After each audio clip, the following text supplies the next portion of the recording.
박근혜 대통령 하면은 유명한 별명 중 하나가 선거의 여왕이잖아요. 지금 이 당사의 명패를 뜯어서 뭘 하고 있는지 제가 지금부터 설명해 드리도록 하겠습니다. 자, 국회의원 박근혜에 대해서 말을 하려고 하는데요. 박근혜 같은 경우는 97년도에 이회창 지지선언을 통해서 한나라당에 입당을 하게 됩니다. 그런데 이때 자민련도 있었고, 자민련이 누가 총수였겠어요? 당연히 JP죠. 그래서 JP에서 러브콜을 많이 했대요. 왜냐면은 JP가 박정희 대통령을 따라서 5.16 쿠데타를 성공시켜가지고 권력을 얻은 사람이니까 누구보다도 박정희 대통령 후광이 필요했던 사람이잖아요. 그런데 아까도 말했듯이 전두환에 대한 반감 때문에 군부 세력에 대한 전반적인 반감이 있었던 것 같아요. 그래서 JP가 있는 자민련을 안 가고 이회창 지지선을 통해서 한나라당에 입당을 하게 됩니다. 그리고 98년도에 대구 광역시 달성군의 보궐선거에 국회의원으로 당선되면서 정치를 시작합니다. 국회의원 시절에 고정적인 팬들이 많았기 때문에 16, 17, 18, 19대 국회의원 역임하게 되고 총 15년 정도 국회의원 생활을 하고 대선에 출마하게 됩니다. 04년 이전에는 박근혜 당시 국회의원이 힘이 많이 없었어요. 왜냐면 그 전에 김대중 대통령 때랑 노무현 대통령 때 한나라당 자체가 이회창의 그런 카리스마로 유지되는 당이었어요. 그러다 보니까 이회창의 성격, 여러 가지를 봤을 때도 그렇고 자기가 당을 장악하기 위해서 박정희 향수를 이용하는 정도로만 하고 얼굴마담 정도의 입지만 주고 당 생활을 했다고 합니다. 이회창이 노무현한테 지고 정계 은퇴를 선언하면서 한나라당에 굉장한 위기가 찾아와요. 바로 차떼기 파동. 이게 뭐냐? 대선 자금을 차에다 가득 실어가지고 운반하는 게 걸린 거야. 그래가지고 이 차떼기 파문 있었고, 노무현 대통령 때도 얘기했었는데 민주당에서도 개혁이 필요해가지고 젊은 정치인들이 정동영 씨 같은 그런 분들이 개혁을 하려고 했는데 잘 안 돼가지고 열린우리당을 만들었다고 했잖아요. 그때 이 한나라당에서도 개혁파였던 5명이 합류했다고 그때 말씀드렸는데, 그것처럼 열린우리당으로도 이탈하는 의원이 발생했는데 무엇보다도 가장 큰 위기는 노무현 탄핵이었어요. 저번에 영상 보면서 밉상 얄밉상이라고 해서 박근혜 대통령 무기명 투표인데 막 종이에 휘날리면서 투표했다고 하고 하니까 열린우리당 그 의원들이 그거 야 비밀 투표야 박근혜 그거 막 이렇게 소리 지르고 난리였다고 했잖아요. 그것처럼 그때 당시로서는 탄핵 정국이 한 번도 없다 보니까, 그리고 노무현 대통령의 인기가 이 정도로 많은지 몰랐던 거야. 그러니까 강행했던 건데, 바로 17대 국회의원 선거에서 역풍을 맞아가지고 어떤 얘기가 있었냐, 전반적인 거는 80석 이하 라고 했었는데 어떤 분들은 10석도 못 갖고 온다, 이런 얘기도 있었고, 실제로 민주당은 10석도 못 갖고 왔죠. 9석밖에 못 갖고 왔고, 아까 보여줬던 사진이 바로 이겁니다. 이 퍼포먼스, 선거의 여왕이 괜히 나오는 게 아니에요. 그래서 당사의 그 명패를 뜯어가지고 밖으로 다 같이 이고 나오는 거야, 죄인처럼. 그리고 비상대책위원회 위원장을 맡으면서 천막에다 당사를 꾸려가지고 우리가 이게 절실하다, 우리 잘못한 건 맞는데 여러분 우리도 필요한 정치를 하기 위해서 그렇게 했다, 여러분 좀만 더 지지해 주십시오. TV 광고를 하잖아요. 선거 기간에. 박근혜 대통령 웁니다. 막 눈물을 호소해요. 그래가지고 그때 당시에 80석 이하가 될 확률이 높았는데 정동영 씨가 노인들은 투표 안 된다 이 발언 때문에 영남 쪽에 한나라당 지지 세력들이 많이 결집하면서 121석을 확보해서 그때부터 선거의 여왕이라고 하고 유력한 대권 후보로 떠오르게 됩니다. 당시에 이제 노무현 대통령이 전국을 바꾸기 위해서 한나라당하고 연정을 하려고 해요. 그래서 박근혜 대통령한테 회동도 하자, 막 청와대도 와라, 막 했었는데 자기가 대립각을 세우면서 야당으로서 여당을 견제하는 그런 식으로 해서 막 여당과 전면전을 선포하겠습니다. 자기가 무슨 말 한지도 몰라. 그리고 기자들이 막 뭐지? 이거 빨리 기사 써야 돼 하고 막 우르르 밖으로 나가니까 박근혜 그때 국회의원이죠. 근데 기자들이 왜 나가죠? 이렇게 말했다는 일화가 있으니까 자기가 강력한 카리스마와 의지를 보여야 되는 것만 머릿속에 가득해가지고 이 말이 정확하게 무슨 의미인지 몰랐던 것 같아요. 어찌됐건 그래가지고 한나라당의 지도자로서 06년도 지방선거에 이제 유세를 하는 도중에 커터칼 피습 사건이라고 생겨요. 지지자인 것처럼 슬금슬금 다가와가지고 커터칼로 박근혜 국회의원을 여기를 칼로 그어버리는 거예요. 그럼 여기 피 최출하려고 바로 병원 가고, 병원에서도 이 몇 센치만 잘못했으면 경동맥을 해가지고 죽거나 아니 평생 불구를 달거나 아니면 압력마비가 있을 수 있었다, 선언이었다, 뭐 이런 얘기를 하는데, 강철의 의지를 가진 건 맞다고 보는 게 일주일 만에 병원에서 나와가지고 유세를 또 돕니다. 그래가지고 이런 사건이 있다 보니까 또 보수가 압승하게 되고 총선 보궐선거 지선 승리를 이끈 당 지도자로서, 당 대표로서 한나라당 창당 이후에 정상적으로 퇴임한 첫 당 대표라고 하더라고요. 이런 입지를 쌓아가지고 대선 후보로 나가게 되는데, 당대표인 박근혜와 서울시장이었던 이명박의 빅매치가 펼쳐집니다. 이명박 후보 같은 경우는 종로에 국회의원 됐다가 선거법 잘못돼가지고 중도에 사퇴해가지고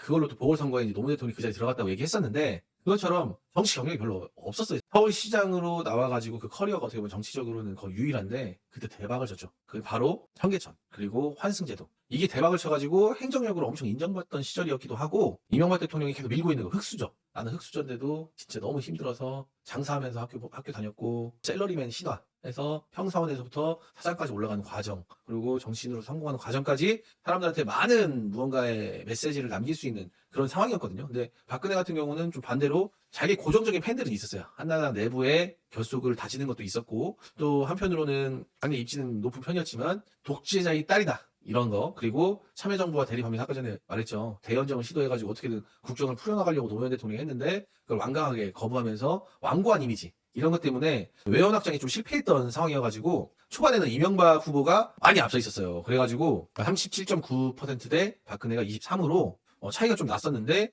이 네거티브 전략이 성공하면서 점차 격차를 줄여 나가면서 지지층들을 결집시켜가지고 결국에는 1.5%. 이 표수라면 3,500표도 안 돼요. 이런 표수 차이로 패배를 하게 됩니다. 그러니까 이제 원희룡하고 홍준표가 엄청 얄미울 수도 있을 것 같아요. 왜냐면 원희룡하고 홍준표 표가 어디로 갈지는 사실 모르지만 어찌 됐던 그게 한 4.900표 되니까 조금이라도 가능성이 있지 않았을까 이런 생각을 할 수도 있잖아요. 근데 제가 아까 처음에서도 말했듯이 그 리더로서의 본능 뭐 이런 것들이 제일 있었던 것 같아요. 왜냐면 그 결과발표가 딱 나왔는데도 불구하고 전혀 흔들림 없이 패배를 인정한다. 왜냐면 사실 이렇게 표창이 적으면 검표해보자, 뭐 아니면 다시 뭘 해보자, 뭐 이거 뭐 이렇게 할 수도 있는 건데 그냥 깔끔하게 자기가 경선에서 패배한 거 인정하고 우리가 경선 중에 있었던 네거티브 했던 거는 여러분 다 잊어줘라. 우리가 정권 창출을 위해서 지금 이제 하나가 될 때다. 그 마법 같은 말 한마디로 진짜 이 도곡통당이랑 최태민 이런 것들이 싹 다 묻혀버려요. 그냥 그때 당시로서는 이게 진실인지 아닌지 관심이 없었고 네거티브가 심한 와중에 서로가 비방하기 위해서 한 말이다. 뭐 이런 식으로 생각하고 경선 끝난 다음에 사람 다 잊어버립니다. 마법 같은 말.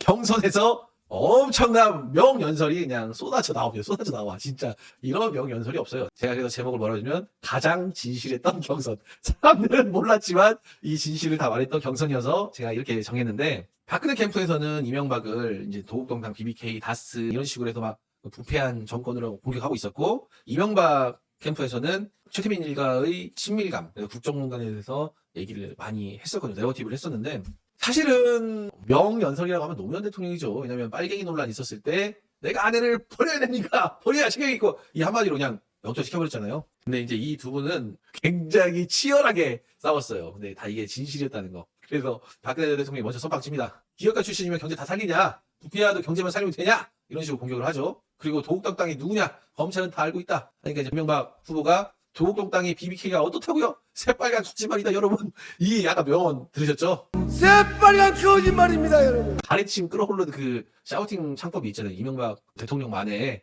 감동 안 받을 수 없죠. 박근혜 후보가 양파처럼 까도 의혹이 계속 나오는 후보입니다 했는데 또 이명박 후보가 또 거기서 양파는 벗겨도 양파만 나옵니다. 연설 수준이 좀 초등학교 정도로 좀 내려가는 반장선거 같은 좀 느낌이 좀 들긴 하는데 여기서 또 명언 나옵니다. 아 이거는 이제 박근혜 후보가 정치 본질을 잘 알고 말한 거예요. 좌파는 분열 때문에 망하고 우파는 부패 때문에 망합니다. 노무현 대통령 이후에 보수가 집권한 게 이명박 박근혜잖아요. 그리고 이제 윤석열 대통령인데 윤석열 대통령 아직 평가가 끝나지 않았으니까 좀 징조가 좀 보이죠? 부패의 징조? 근데 이명박 박근혜가 다 부패로 가버렸어. 그러니까 이 말이 맞긴 맞나 봐요. 그리고 좌파는 분열 때문에 망한다고 하는 것도 전에 노태우 대통령 나왔을 때 김영삼이랑 김대중이랑 단일화했으면 민주정권이 또 빨리 생겼을 건데 분열해가지고 망했죠. 그래서 본질을 잘 말했던 거. 그리고 이명박 후보가 우리 어머니가 일본 여자래요 라고 말한 거. 이것도 또 좀 생각해볼 문제가 이명박 할아버지가 그때는 일제시대였을 거 아니에요. 그래서 일본에 살았어요. 일본에. 그러다 보니 자연스럽게 시자가 나왔을 때 일본 이름을 지을 수밖에 없는 현실이잖아요. 상식이명을 해야 될 수밖에 없는 상황이니까 오사카에서 출생을 했고 츠키야마 아키히로 이름을 지었는데 이 아키히로가 명박 뭐 이런 뜻이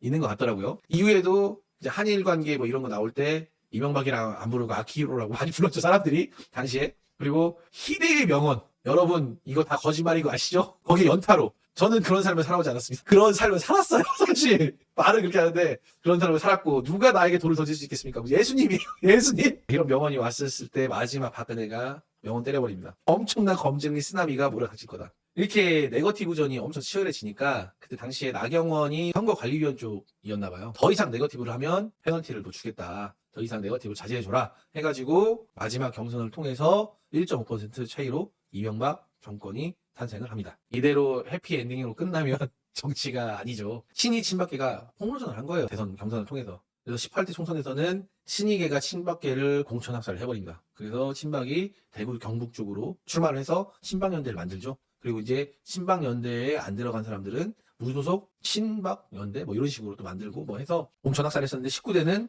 이제 반대로 이명박 대통령 레임덕 시절이었었거든요. 그래서 친박이 친이를 공천학살해버리고 20대 총선에서는 새누리당으로 이제 바뀌었는데 친박이 비박을 숙청해버리고 또 박근혜 탄핵 정국이 되니까 이런 갈등들이 계속 쌓이다 보니까 결국엔 자유한국당과 바른정당으로 분당이 되고 황교안 중심으로 미래통합당이 또 생기고 지금이 국민의힘이 되는 라인을 탄다고 보면 될 것 같습니다. 이 사진이 뭐냐? 자세히 보면 첫 번째가 68% 정도 개표가 됐을 때 박근혜 후보가 51.6%, 문재인 후보가 48%예요. 근데 81% 정도 개표가 되면 이게 바뀌어야 되잖아요, 숫자가. 근데 안 바뀌고 똑같은 비율로만 계속 쌓이는 거야. 그리고 나서 100% 개표했을 때도 똑같이 51.6%가 나오고 문재인 후보가 48%로 끝나요. 투표가 이렇게 될 수가 없거든요. 그래서 당시에 자동 판독기를 도입해가지고 그거에 대한 사람들이 뭐 오류 이런 얘기도 했었고 어떤 의원은 나와가지고 이게 잘못됐다. 개표를 안 했는데 개표 이미 방송에서는 개표해가지고 숫자가 올라가는 뭐 지역도 있었고 뭐 이런 의혹을 제기하는데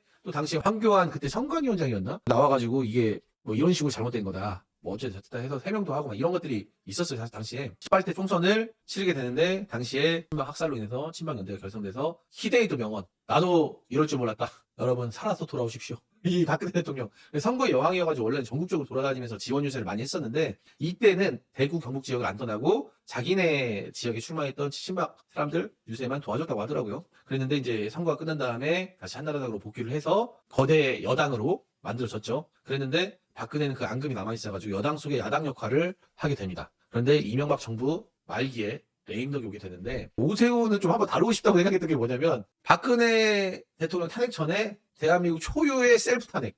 누구 하나 시장직을 걸라고 하지 않았는데 혼자 시장직 걸어놓고 혼자서 이제 사퇴해버리는 그런 셀프 탄핵을 했던 분이죠. 그래가지고 그때 무상급식 문제로 했었는데 이때만 해도 뭔가 보관이 있었다고 생각을 하는데 이 공석에 나경원이랑 박원순이 붙게 되는데 나경원이 패배하면서 친이계의 힘이 쫙 빠지게 됩니다. 그러면서 위기다. 이명박 정부 말기였고 레임덕이어서 이게 지금 열린우리당이 엄청 기세를 받을 때인데 우리가 이때 잘해야 된다 해가지고 또 선거의 여왕 퍼포먼스 해가지고 당 이름을 새누리당으로 개명을 하면서 당 색깔을 빨간색으로 바꿨어요. 지금은 국힘도 빨간색이다 보니까 너무 자연스럽게 보수는 빨강 이렇게 되는데 당시로서 엄청 파격적이었던 게 뭐냐면 그래서 저는 당 색깔이 파란색이었잖아요. 좌파를 비난할 때 비판할 때 하는 소리가 빨갱이라는 소리를 많이 쓰잖아요. 그래서 보수 쪽에서는 빨간색을 원래 좀 기피하는 색깔이었는데 파격적으로 빨간색을 쓰니까 효과가 엄청났죠. 이 레임덕을 틈타가지고 친이계를 학살을 하고 당시 김용민이 막말을 또 해요. 노인들 시위 못하게 시청 엘리베이터를 정지시켜놔야 된다. 해가지고 여기에 나비 효과로